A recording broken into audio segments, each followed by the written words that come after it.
Достар, баршаңызға сәлем. Бүгін сіздермен мини пицца жасаймыз.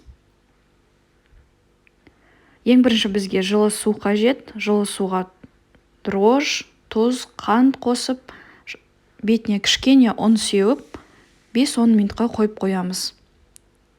Маған подписка жасап, лайк қоюды ұмытпаңыздар, болашақта менің видеоларымды жоғалтып алмас үшін. Сумай қосуды ұмытпаймыз.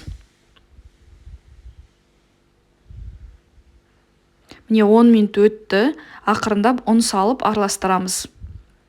Жарты ұнымды салып алдым. Осылай кішкене араластырып, үстіне барлық ұнды салып аламын. Жақсылап араластырып, иілеп, қамырымызды дайындап аламыз. Міне қамырымыз дайын.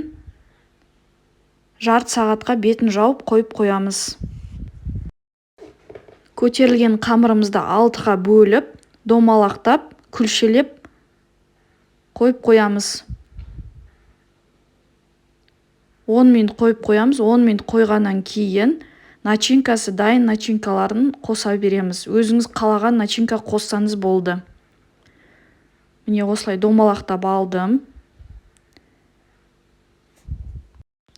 10 минут демалған нанымызды қайтадан ақырындап қолыңызбен жая бастайсыз.